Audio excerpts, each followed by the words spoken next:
Nabi Muhammad SAW lahir pada Senin Rabiul Awal tahun Gajah. Ada pertanyaan menggelitik seputar kelahiran sosok agung tersebut, antara lain, apa yang setan kerjakan di hari kelahiran Nabi Muhammad SAW? Dilansir dari Pusat Fatwa Dar Al-Ifta Mesir menjelaskan, iblis berusaha menembus pintu langit ketujuh untuk mencuri kabar berita terbaru dari langit dan dijadikan sebagai dasar penyesatan umat manusia. Namun mereka gagal menembusnya. Lalu iblis berteriak kepada rekan-rekannya yang lain agar segera berkumpul. Kemudian Raja Iblis bertanya, "Ada apa yang membuat kau ketakutan?" Lalu iblis menjawab, "Celakalah kalian, aku terus gagal menembus langit dan bumi dari semalam. Ada peristiwa besar yang telah terjadi di bumi, sebagaimana apa yang terjadi saat Tuhan menciptakan Nabi Isa, putra Maryam. Maka pergilah dan lihat apa yang terjadi." Lalu iblis berteriak kepada rekan-rekannya yang lain agar segera berkumpul. Kemudian iblis tersebut ditanya, "Ada apa? Apa yang membuat kau ketakutan?" Lalu iblis itu pun menjawab. Setan-setan pun berpencar untuk memastikan apa gerangan yang sedang terjadi. Kemudian mereka berkumpul kembali dan berkata, "Kami tidak menemukan apa-apa." Karena tidak mendapatkan informasi apapun, iblis turun ke bumi dan mengelilinginya untuk mencari tahu sebetulnya apa yang sedang terjadi. Kemudian sampailah ia di Al-Haram, tempat suci yang dikelilingi malaikat. Iblis itu masuk, tetapi tidak berhasil. Hingga kemudian ia berubah menjadi burung kutilang. Lalu berhasil masuk hingga menemui Jibril. Iblis bertanya kepadanya, "Apa yang sedang terjadi di muka bumi ini?"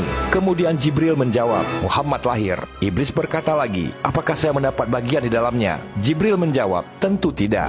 Iblis bermaksud ingin melancarkan serangannya, tapi pada akhirnya ia dikurung selama 40 hari, dan tahtanya juga ditenggelamkan selama 40 hari.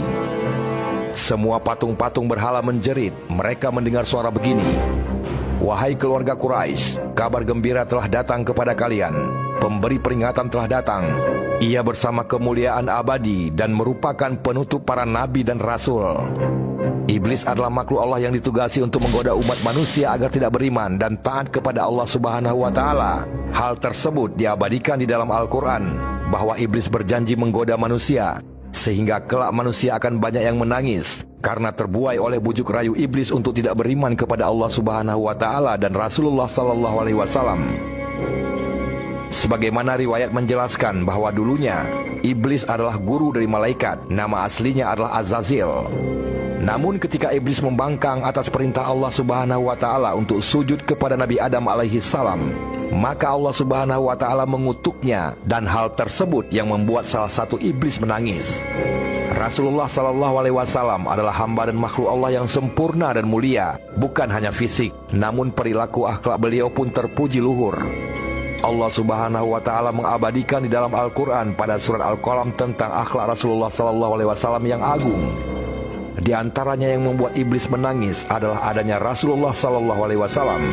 Sebagaimana Al-Imam Ibnu Katsir radhiyallahu anhu dalam kitabnya, bahwasanya iblis pernah menangis sejadi-jadinya dalam keadaan 4 hal, yaitu ketika iblis dilaknat oleh Allah Subhanahu wa Ta'ala, ketika iblis diusir dari surga, ketika Rasulullah sallallahu alaihi wasallam dilahirkan, ketika surat Al-Fatihah diturunkan.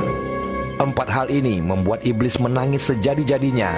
Yang pertama, iblis menangis karena dilaknat oleh Allah Subhanahu wa Ta'ala atas pembangkangannya menolak sujud kepada Nabi Adam alaihi salam.